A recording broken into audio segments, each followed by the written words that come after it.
حضرت عمر کا زمانہ خلافت ہے اور ابو سفیان، اکرمہ بن ابی جہل، حارث بن ہشام، سہیل بن عمر، صفوان بن امیہ، یہ سارے سردار مکے کے آپ کے پاس بیٹھے ہوئے ہیں۔ اتنے میں حضرت بلال آئے تو آپ نے کہا آپ لوگ تھوڑا پیچھے ہو جاؤ۔ پھر حضرت سلمان آ گئے، آپ نے کہا آپ لوگ تھوڑا پیچھے ہو جاؤ۔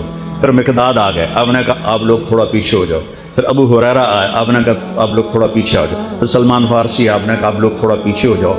جیسے جیسے پرانے صحابہ آتے گئے ان کو ہٹاتے ہٹاتے جوتیوں تک پہنچا تو وہ غصے سے اٹھ کے باہر نکل گئے، اور ابو سفیان کہنے لگے یہ کیا ہے؟ عمر نے ہمارے ساتھ غلاموں کو آگے بٹھایا ہے اور ہمیں جوتوں پہ بٹھا دیا۔ تو سہیل ابن عمر کہنے لگے ابو سفیان، عمر کا قصور نہیں ہمارا قصور ہے، ہم نے اسلام لانے میں دیر کی، انہوں نے جلدی کی، وہ آگے نکل گئے۔ اب یہ سرداران مکہ ہیں اور یہ فتح مکہ پہ ایمان لائے ہیں، لمبا زمانہ صحبت بھی نہیں ہے، پر قربان جاؤں۔ سارے آپس میں کہنے لگے اگر جنت میں بھی پیچھے رہ گئے تو کیا بنے؟ تو سارے واپس آ گئے، کہنے لگے عمر جو تو نے کیا ہمارے ساتھ ٹھیک ہے، لیکن ہمیں فکر یہ ہے کہ اگر ہم جنت میں بھی ایسے ہی تمہارے اس طرح پیچھے رہ گئے تو ہمارا کیا بنے گا؟ کوئی راستہ بتاؤ کہ ہم تم سے آگے تو نہیں نکل سکتے، برابر تو ہو جائیں۔ افراد تیار کی، افراد۔ آپ نے فرمایا کہ تم اللہ کے راستے میں نکل جاؤ، جس میں وہ نکلے تھے تم بھی نکل جاؤ، اپنی جانوں کے نذرانے دو تو انشاءاللہ ہمارے ساتھ ہو جاؤ گے۔ انہوں نے کہا ٹھیک ہے۔ تو یہ سارے حضرات مکہ آئے اور انہوں نے مکہ چھوڑا، اور 400 قریشی نوجوان، 400 انہوں نے ہجرت کی۔ ملک شام میں جہاد ہو رہا تھا۔ جب حارث ابن ہشام، یہ کون ہے؟ یہ ابو جہل کے بھائی ہیں، چھوٹے بھائی، یہ ایمان لے آئے تھے فتح مکہ پر۔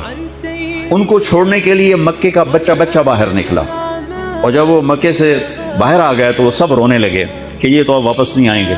تو حضرت حارث کھڑے ہو گئے اور فرمایا کہ میں تمہارا رونا دیکھ رہا ہوں، اللہ کی قسم مکے سے محبوب کوئی جگہ نہیں ہے، لیکن اللہ کے نبی کی آواز پر ہمارے نوکروں نے لبیک کہا، اور وہ اتنا آگے جا چکے ہیں کہ اگر مکہ کے پہاڑ سونا بن جائیں اور میں سارے خرچ کر دوں تو میں ان کے ایک مٹھی جو انہوں نے اس وقت اللہ کے نام پہ خرچ کیا تھا میں اس کے برابر بھی نہیں پہنچ سکتا، ہم اپنی جانیں دے کر شاید وہاں تک چلے جائیں۔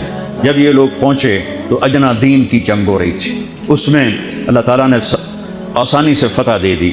آگے یرموک کی جنگ آ گئی۔ یرموک کی جنگ میں عیسائیوں کا سردار تھا باہان، اور 3 لاکھ کا لشکر تھا، اور صحابہ 36,000 تھے، اور ان کے امیر تھے حضرت خالد ابن ولید رضی اللہ عنہ۔